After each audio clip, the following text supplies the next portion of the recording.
सहनौ भुनक्तु सह वीर्यं करवावहै तेजस्विनावधीतमस्तु मा विद्विषावहै। ॐ शान्ति शान्ति शान्तिः। शङ्करं शङ्कराचार्यं केशवं बादरायणं सूत्रभाष्य कृतौ वन्दे भगवन्तौ पुनः पुनः। ईश्वरो गुरुरात्मेति मूर्तिभेदविभागिने व्योमवद्व्याप्तदेहाय दक्षिणामूर्तये नमः। ॐ शान्ति शान्ति शान्तिः।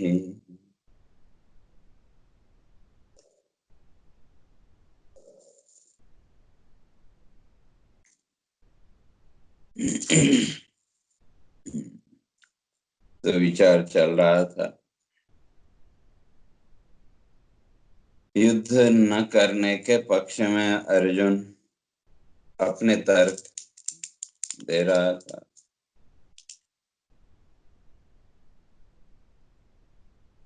कि कुलक्षय प्रणश्यन्ते कुल धर्मः सनातन, कि युद्ध होगा तो कुल का नाश हो जाएगा, और जब कुल का नाश होगा तो जो कुल धर्म है, जो लोक परंपराएं हैं, वो भी सारी नष्ट हो जाएंगी। और जब वो लोक परंपराएं ही, सामाजिक व्यवस्था ही खत्म हो जाएगी, तो उस अवस्था में फिर अधर्म के अतिरिक्त और कुछ नहीं रहेगा। और यही सामान्य मन स्थिति भी यही है। जैसे मैंने कल भी कहा था कि जो लोक मान्यताएं हैं, लोक परंपराएं हैं, या इस संसार में जिन मान्यताओं, जिन धारणाओं के साथ मनुष्य ने स्वयं को बांध के रखा है, वो उससे आगे और कुछ विचार करने के लिए मनुष्य तैयार ही नहीं, क्योंकि इन लोक परंपराओं को ही कहीं न कहीं हमने जीवन का सर्वस्व मान के रखा है। तो इन लोक परंपराओं को कहीं न कहीं मनुष्य छोड़ना नहीं चाहता। ईश्वर की उपासना भी की, भक्ति भी की, मोक्ष की भी कल्पना की, लेकिन सब करने पर भी इस संसार भाव को त्यागना नहीं चाहता। और अर्जुन ये भी कह रहा है कि जब इस संसार भाव का त्याग कर देंगे तो मन को कहीं न कहीं तो लगाना पड़ेगा, क्योंकि जितना भी ये संसार भाव है, हमारे मन की वृत्तियों के खेल के अतिरिक्त और कुछ नहीं है। और वो जो मन की वृत्तियां हैं, वो कभी रुकने वाली नहीं। इसलिए योग दर्शन में इस बात को स्पष्ट किया, संस्कार चक्रम अनिशम आवर्तते। हमारा जो संस्कारों का चक्र है, और कौन से वही पूर्व जन्मों के आदि जो भी संस्कार हमारे चित्त में भरे पड़े हैं, वो जो संस्कारों का चक्र है वो कभी रुकता नहीं, वो तो निरंतर चलता रहता है। और वो संस्कारों का जो चक्र है वो हमारे मन की वृत्ति को भी वो प्रकट करेगा। जैसा संस्कार आएगा उस संस्कार के अनुसार हमारे मन की वृत्ति भी पाप पुण्यात्मक बनेगी। तो अभी तक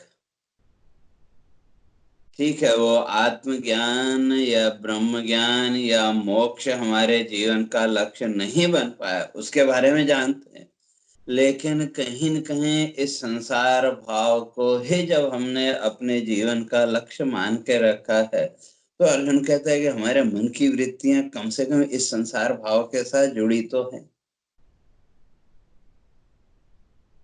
और जब युद्ध होगा तो मन के संसार भाव की जो वृत्तियां हैं, जिनका स्वभाव ही है नष्ट होना, तो ये तो नष्ट हो गई, ये वृत्तियां सब निवृत्त हो गई। अब मन में उठने वाली जो वृत्तियां, उनको लगाना कहाँ है, सबसे बड़ी समस्या है। क्योंकि वो ईश्वर भाव या ब्रह्म भाव अभी दृढ़ हुआ नहीं, और संसार भाव को हमने नष्ट कर दिया, तो कहा उन मन की वृत्तियों को फिर कहाँ लगाएंगे। और जब उन मन की वृत्तियों को स्थिर करने का कोई साधन ही हमारे पास नहीं है, तो ऐसी अवस्था में अधर्मो विभवत्युत, ऐसी अवस्था में तो फिर अधर्म होगा। अर्थात जो मन में आया बिना सोच विचार के मनुष्य वो करने लगेगा, क्योंकि जो चित्त की वृत्तियां हैं वो पापात्मक भी हैं और पुण्यात्मक भी। और जिस समय मन में जो आया, जब वो कर्म मनुष्य करने लग गया, तो फिर वो मनुष्य न रह करके उसके जीवन में तो पशु वृत्ति आ जाएगी, और जब वो पशु वृत्ति आ गई तो कहते हैं फिर उसका पतन भी होगा। और फिर धीरे धीरे जब वो अधर्म का भाव, अर्थात हमारे मन की वृत्तियां जब लक्ष्य विहीन हो जाएंगी, अधर्म का अर्थ यहाँ हमारे मन की जो वृत्तियां हैं, उन मन की वृत्तियों का लक्ष्य विहीन होना, तो उसी का नाम अधर्म है। और जब मन की वृत्तियों के पास कोई लक्ष्य ही नहीं है, और वृत्तियां तो उठेंगी, क्योंकि वो संस्कार चक्र निरंतर जब चल रहा है, तो मन के अंदर वो वृत्तियों को प्रकट तो और करेगा। तो ऐसी स्थिति में फिर क्या होगा, तो अर्जुन कह रहा अधर्मा विभवात कृष्ण प्रदुष्यन्ति कुल स्त्रिय स्त्रीषु दुष्टासु वार्ष्णेय जायते वर्ण संकर। तो अब वो जो हमारे मन की वृत्तियां हैं वो दूषित हो जाएंगी, अर्थात मन की वृत्तियों के पास अब कोई लक्ष्य रहा ही नहीं। और जब लक्ष्य रहा ही नहीं, तो फिर चिंतन भी क्या होगा, फिर मनुष्य के जीवन में वो परमात्मा का चिंतन, ब्रह्म चिंतन या मोक्ष चिंतन, वो तो संभव नहीं है, और संसार का भी चिंतन संभव नहीं।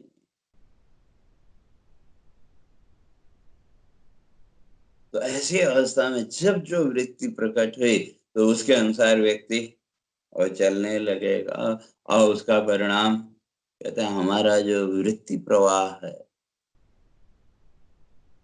ये वृत्ति प्रवाह दूषित हो जाएगा, उसकी कोई व्यवस्था नहीं रहेगी। क्यों, अभी तक कम से कम हमारा जो वृत्ति प्रवाह है, ठीक है, वो ईश्वर के साथ नहीं जुड़ा, परमात्मा भाव के साथ नहीं जुड़ा, लेकिन फिर भी एक व्यवस्था, चाहे वो सामाजिक व्यवस्था हो, समाज की व्यवस्था हो, हमारे कुल की व्यवस्था हो, हमारे वर्ण की व्यवस्था हो, तो हमारे मन की वृत्तियां कहीं न कहीं उस कुल व्यवस्था और वर्ण व्यवस्था के साथ जुड़ी हैं कि मन में वृत्तियां दोनों प्रकार की उठी, पाप की भी उठी और पुण्य वृत्तियां भी उठी। लेकिन हर वृत्ति को कहीं न कहीं हमने अपनी मान्यताओं, अपनी धारणाओं या हमारी जो भी कुल परंपरा, वंश परंपरा, उसके साथ जोड़ करके हम उन वृत्तियों को एक दिशा देते रहे कि भाई ऐसा करना चाहिए, ये करना चाहिए। और जब ये सारी वृत्तियां नष्ट हो गई, ये सारी कुल परंपरा, सारी हमारे इस भौतिक जगत के, इस संसार की जो मान्यताएं हैं, जिस क्षण वो सारी मान्यताएं हमारी समाप्त हो गई, तो उस समय क्या होगा? ये सारी हमारी वृत्तियां दूषित हो जाएंगी, क्योंकि इन मन की वृत्तियों को केंद्रित करने के लिए हमारे पास कोई लक्ष्य तो है नहीं। क्योंकि एक जो सामान्य व्यक्ति है, उसने तो इस संसार भाव को ही अपने जीवन का लक्ष्य मान रखा है। और जब ये संसार भाव ही जीवन का लक्ष्य है, तो मन की वृत्तियां भी इस संसार भाव के साथ जुड़े हुए हैं। और हर एक के मन की वृत्ति अपने अपने ढंग से इस संसार भाव से जुड़ी हुई है। और दूसरी तरफ ईश्वर भाव अभी दृढ़ हुआ नहीं, तो ये संसार वृत्तियां जब नष्ट हो गई, तो फिर ये सारा जो वृत्ति चक्र है, ये सारा हमारा अंतर का, हमारे मन का जो वृत्ति चक्र है, ये दूषित हो जाएगा। और जब ये वृत्ति चक्र दूषित हो जाएगा, तो स्त्री सुदुष्टा सुजायते वर्ण संकर, वर्ण संकर। वर्ण संकर का अर्थ दो अलग अलग वृत्तियों का मिल जाना। और वो जो दो अलग अलग वृत्तियों का एक साथ जब मिलना है, वो हम व्यक्ति के अंदर विक्षेप पैदा करता है। जीवन में अनुभव किया होगा, कभी कभी जब दो विरोधी वृत्तियां एक साथ आपके मन में प्रकट हुई, तो उस अवस्था में वो दोनों वृत्तियों का जो संघर्ष है, वो हमारे मन की जो शांति है, उस शांति को नष्ट कर देता है। तो अब अर्जुन वही कह रहा है कि फिर यहाँ जब कोई व्यवस्था ही नहीं रहेगी, तो ये सारी मन की वृत्तियां क्या होंगी? आपस में टकराएंगी। संघर्ष तो चलना है, क्यों? संघर्ष तो जन्म से लेकर के मृत्यु पर्यंत इन वृत्तियों का संघर्ष तो चलेगा। लेकिन इस संघर्ष में अभी हमारे पास एक लक्ष्य है, वो लक्ष्य है भौतिक जीवन कहीं न कहीं। क्यों? इस सांसारिक जीवन को, इस संसार की वस्तुओं की प्राप्ति या इस सांसारिक सुख को कहीं न कहीं हमने अपना लक्ष्य बना के रखा है, मान के रखा है। और दूसरी तरफ ईश्वरीय भाव का, ब्रह्म भाव का भी शास्त्र आदि के विचार के द्वारा, चिंतन के द्वारा हमको पता है, लेकिन फिर भी लक्ष्य हमने इस भौतिक जगत को बना के रखा है। और जब ये सारी वृत्तियां नष्ट हो गई, तो फिर जो मन में उठने वाले जो भाव हैं, जो संस्कार हैं, कहते हैं ये जब दूषित हो जाएंगे, तो फिर वहां वर्ण संकर, पूरा जीवन दुविधात्मक, सारा जीवन फिर दुविधात्मक हो जाएगा। क्यों? उधर ब्रह्म भाव अभी हमारा उतना दृढ़ हुआ नहीं। और उसका परिणाम आगे कहता है, संकरो नरकाय कुलघ्नानां कुलस्य च पतन्ते पितरो हि येषां लुप्त पिंडोदक क्रिया। तो अब उस अवस्था में क्या होगा? लुप्त पिंडोदक क्रिया।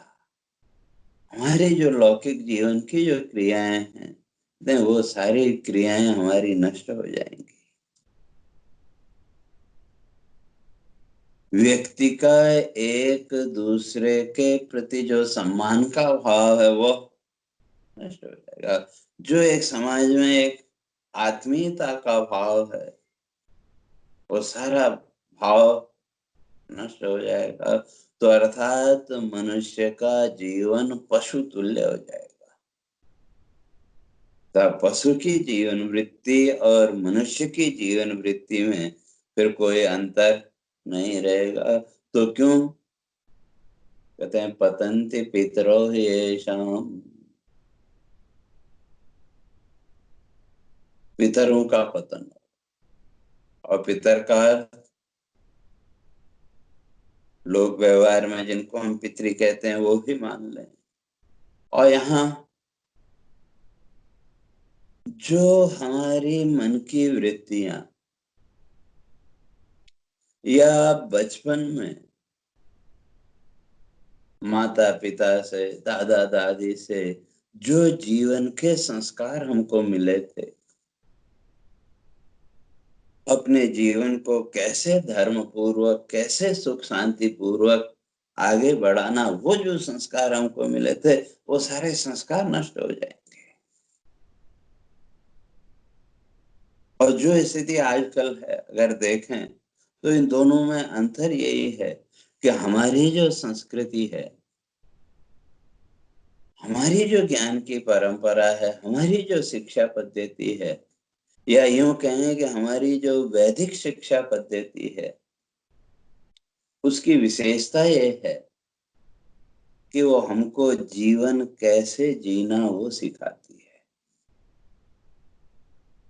और आज की जो शिक्षा पद्धति है, या यूं कहें कि मैकाले की जो शिक्षा पद्धति आज पूरे विश्व में जो है, ये शिक्षा पद्धति पैसा कैसे कमाना वो तो सिखाती है, लेकिन जीवन कैसे जीना वो नहीं सिखाती। तो अर्जुन वही कह रहा है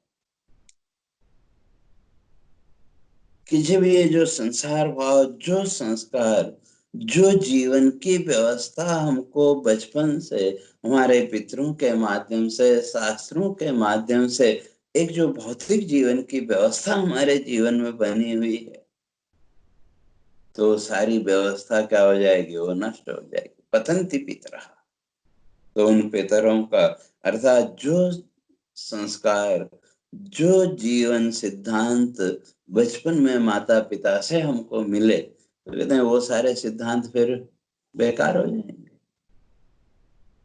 क्यों? संसार की वृत्तियां या संसार वृत्तियों तो जब नष्ट हो गई तो वो सारे सिद्धांत हमारे नष्ट हो गए। और दूसरी तरफ ईश्वर वृत्ति या ईश्वर भाव अभी हमारा बन नहीं पाया। तो ऐसी अवस्था में जो जीवन है वो सब अस्त व्यस्त हो जाएगा। और दूसरी तरफ कहता है पतन्ति पितरो येषां लुप्त पिंडोदक क्रिया। तो जो हमारा कर्म सिद्धांत है, उस कर्म व्यवस्था में जो वर्ण संकर हैं, तो उन वर्ण संकरों को पिंडदान का अधिकार नहीं दिया।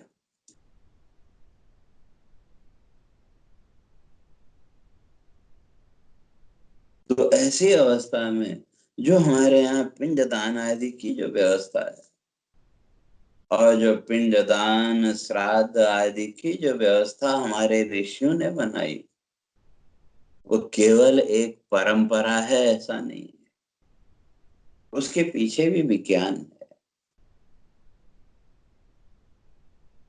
पहली बात तो ये, जैसे आजकल बहुत से लोग हमारी वो जो पिंडदान श्राद्ध आदि की जो प्रक्रियाएं हमारे ऋषियों ने जो बताई हैं, उन पर बहुत से लोग आक्षेप करते हैं, लेकिन उसके बारे में जाने बिना, क्योंकि हमारी जो प्रक्रिया, हमारी जो वैदिक संस्कृति, वहाँ जितने भी नियम बने हैं, जितनी भी परंपराएं हैं, हर परंपरा के पीछे कोई न कोई वैज्ञानिक सिद्धांत बैठा है। क्यों? बिना विज्ञान के हमारी संस्कृति की कोई परंपरा नहीं है, हर एक के पीछे कोई न कोई विज्ञान है।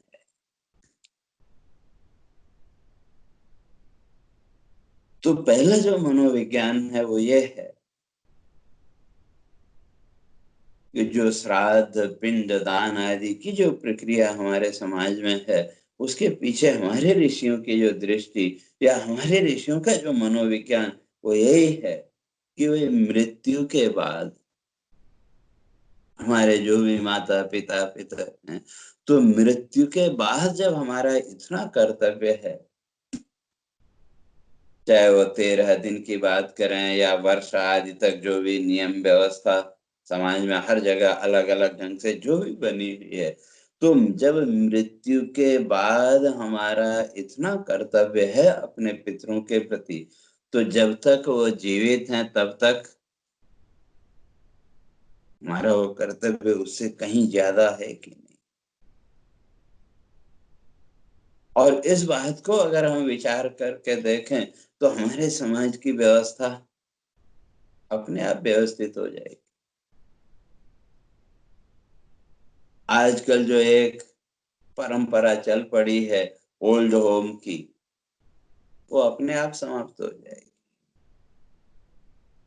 लेकिन समस्या ये है कि हमने अपनी संस्कृति को, अपने संस्कारों को कभी समझने की कोशिश ही नहीं की। तो इसलिए मीमांसा दर्शन इस बात को स्पष्ट करता है कि ये जो हमारी श्राद्ध आदि की परंपरा है, पिंडदान आदि की परंपरा है, ये तो करनी ही चाहिए। क्यों? इसके बिना मीमांसा दर्शन का सिद्धांत यह है कि हमारी जो वंश परंपरा है, जो हमारी समाज परंपरा है, वो नष्ट हो जाएगी।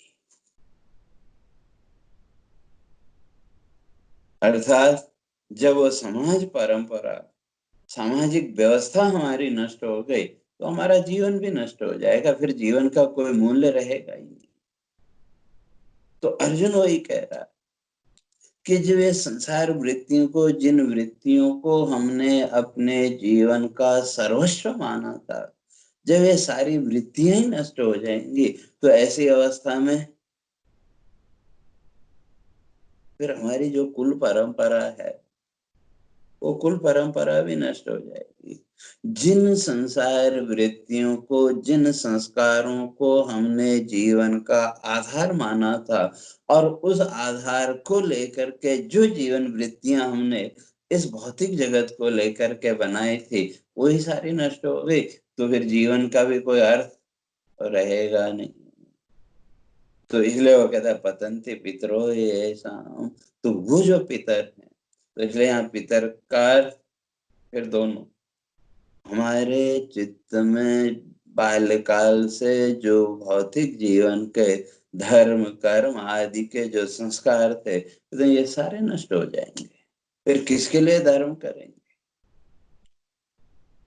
धर्म कर्म की प्रवृत्ति या हमारी जो एक सामाजिक व्यवस्था बनी हुई है, वो हमारी सारी सामाजिक व्यवस्था नष्ट हो जाएगी। तो वहां तो फिर केवल एक ही दृष्टिकोण रहेगा जो आजकल समाज में व्याप्त है, भाई खाओ पियो और मौज करो। एक दूसरे की कद्र करना व्यक्ति भूल जाए।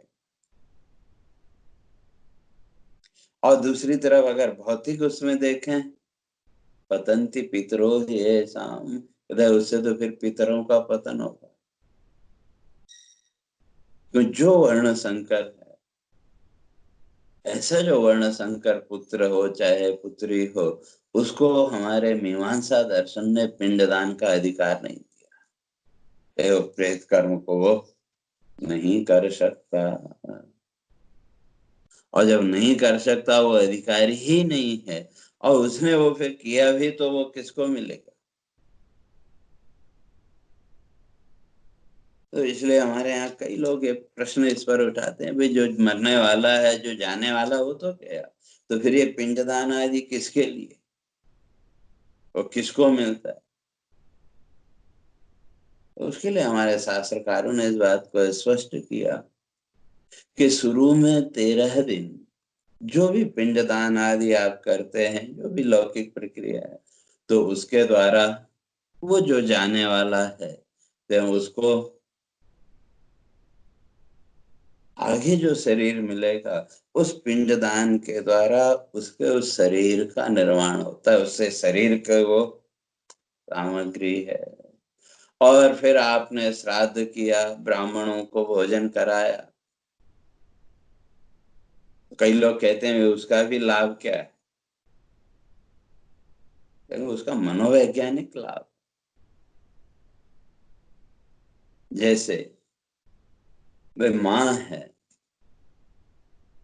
माँ ने किसी दिन बच्चों के लिए कोई नई डिश बनाई, नया कुछ तैयार किया, और जब भोजन के समय वो जो बच्चे हैं जिनके लिए आपने वो वस्तु तैयार की, जब प्रेम से उस भोजन को जब ग्रहण करते हैं, तो जो माता पिता हैं उनको तृप्ति मिली कि नहीं? पेट भरा बच्चे का, लेकिन माता पिता को तृप्ति का एहसास हुआ कि नहीं? माता पिता को लगता है नहीं, बस बच्चे ने प्रेम से वो भोजन कर लिया तो वो तृप्त हो गए। या जिसके लिए भी आपने वो वस्तु तैयार की है, अगर उसने उसको प्रेम से स्वीकार कर लिया, आपके मन में तृप्ति का भाव, प्रसन्नता का भाव आता है कि नहीं? बस ठीक इसी तरह से वो जो भी हमारे पूर्वज हैं, जो भी पितर हैं, उनके निमित्त से जो कुछ भी आपने करते हैं, तो ठीक है, यहाँ आपने ब्राह्मणों को भोजन कराया तो पेट किसका भरा? ब्राह्मणों का।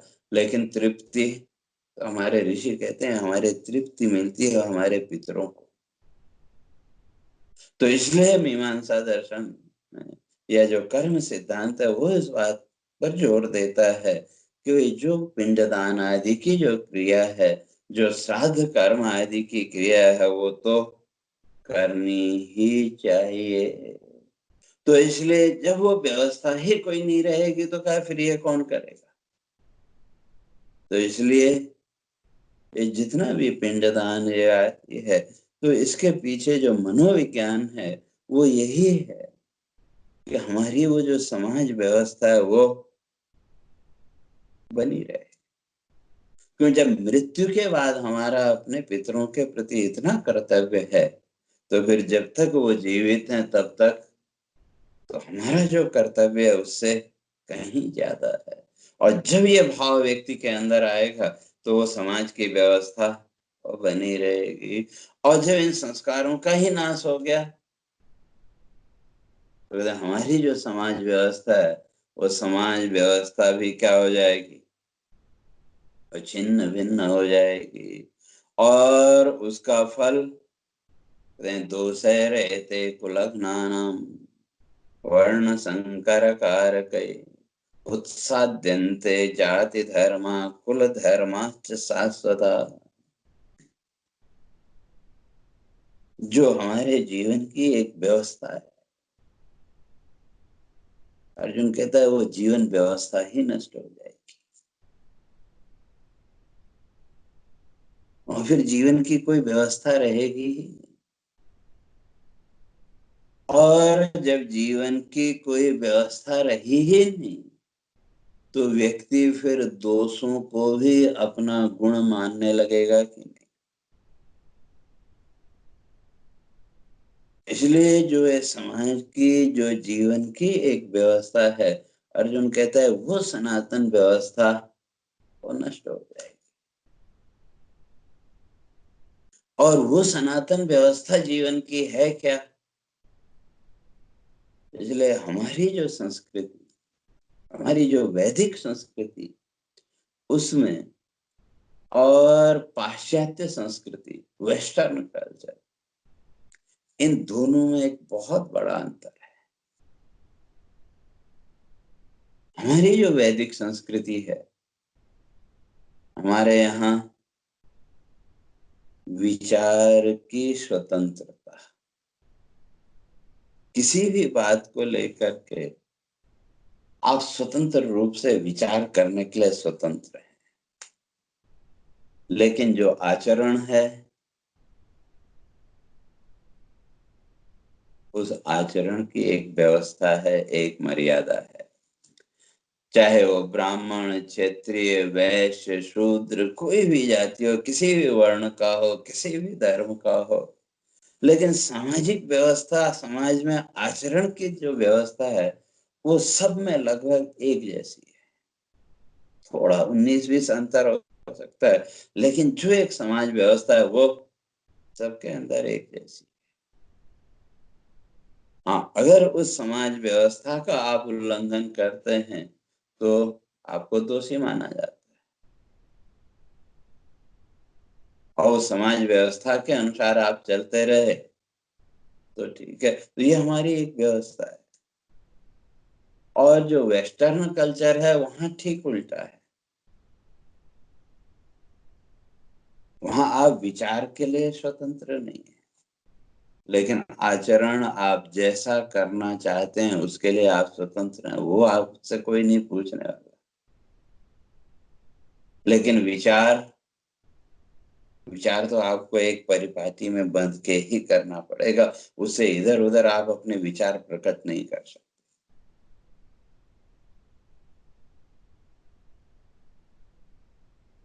तो जब वो जीवन व्यवस्था ही नष्ट हो जाएगी तो कहते हैं फिर हमारे जाति धर्म कुल धर्माश्च सनातन, हमारी जो एक समाज व्यवस्था है वो सारी समाज की व्यवस्था ही नष्ट हो जाएगी। और जब सामाजिक व्यवस्था ही नष्ट हो जाएगी तो कहते हैं फिर धर्म कहाँ रहेगा जीवन में। तो जीवन में से धर्म भी समाप्त हो जाएगा। और ऐसी अवस्था में फिर नरके अनियतम वासम, तो फिर तो जीवन की स्थिति क्या होगी, कहते हैं नरक। और नरक का अर्थ दुख। जब हम नरक की बात करते हैं तो नरक का अर्थ है दुख। तो ऐसी अवस्था में तो फिर व्यक्ति का जो जीवन है वो दुख से परिपूर्ण हो जाएगा। वहां फिर दुख के अतिरिक्त और कुछ नहीं रहेगा, क्योंकि भौतिक व्यवस्था में, सामाजिक जीवन की व्यवस्था में कहीं न कहीं हमारे धर्म की मान्यताएं या हमारे जो वर्ण संस्कार हैं वो मान्यताएं हमको इस संसार के दुख के भाव से ऊपर उठने में मदद करती हैं। और जब वो कोई व्यवस्था ही नहीं रहेगी, जीवन में वो कोई संस्कार ही नहीं रहेंगे, तो अर्जुन कहता है कि फिर सारा समाज क्या हो जाएगा, सारी सामाजिक व्यवस्था समाप्त हो जाएगी। कोई सामाजिक व्यवस्था जब रहेगी ही नहीं तो फिर जीवन में दुख के अतिरिक्त और कुछ नहीं। और नरक के अनियतम वासम, अनंत काल तक नरक का निवास। और अगर नरक की अगर हम बात करें तो नरक का अर्थ दुख, पीड़ा। तो फिर व्यक्ति के जीवन में पीड़ा के अतिरिक्त और कुछ रहेगा ही नहीं। तो वो जो पीड़ा है तो वो जीवन भर फिर आपको दुखी करेगी। तो जो मनुष्य जीवन शांति पूर्वक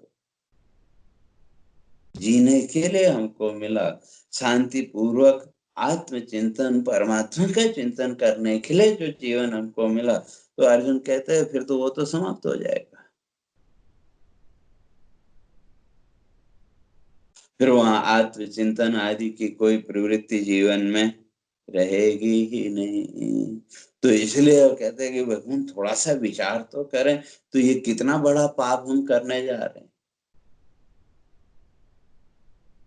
जब बिना आधार के, बिना किसी उसके हम इन संसार की वृत्तियों को काट देंगे, इन संसार की वृत्तियों का नाश कर देंगे, तो फिर जीवन ही समाप्त हो जाएगा। जीवन का कोई अर्थ, कोई मूल्य रहेगा ही नहीं। तो ये तो उससे भी बड़ा पाप होगा। और थोड़े से लोभ के कारण जब हम अपनी धर्म की मर्यादा, अपनी कुल की मर्यादा, अपनी वर्ण मर्यादा को जब हम त्याग देंगे तो कहते हैं वो तो हमारा जीवन तो फिर दुख से परिपूर्ण हो जाएगा, तो वहां हमको फिर दुख से अतिरिक्त और कुछ मिलेगा ही नहीं। तो ये तो बहुत बड़ा पाप होगा। तो इसलिए अर्जुन कहता है भगवान मैं नहीं चाहता कि मैं युद्ध करूं। तो इसलिए जो संसार की वृत्तियां जो जैसी हैं उसको वैसे चलने दो। मैं उस अध्यात्म की ओर या उसकी ओर मैं इनका नाश करने के लिए तैयार नहीं हूं। क्यों कि इन वृत्तियों को तो हमने अपना मान के रखा। ये संसार की वृत्तियों को ही कहीं न कहीं अभी तक हमने अपना मान के रखा। क्यों ब्रह्म वृत्ति या ईश्वर वृत्ति तो अभी हमारी बनी नहीं। तो ऐसी अवस्था में इन संसार की वृत्तियों का नाश करना, अर्जुन कहता है कि वो संभव नहीं है। तो इसलिए ये वृत्तियां भले ही मेरा नाश कर दें, अर्जुन कहता है वो मुझे स्वीकार है, लेकिन इन वृत्तियों को नष्ट करना मैं मुझे स्वीकार नहीं है। तो क्यों? तो इसकी चर्चा सोचता हूँ अपने पे कल करेंगे। हरि ओम। पूर्णमदः पूर्णमिदं पूर्णात् पूर्णमुदच्यते पूर्णस्य पूर्णमादाय पूर्णमेवावशिष्यते। ओम शांति शांति शांति। शंकरं शंकराचार्यं केशवं बादरायणं सूत्रभाष्य कृतौ वन्दे भगवन्तौ पुनः पुनः। ईश्वरो गुरुरात्मेति मूर्तिभेदविभागिने व्योमवद्व्याप्तदेहाय दक्षिणामूर्तये नमः। ओम शांति शांति शांति।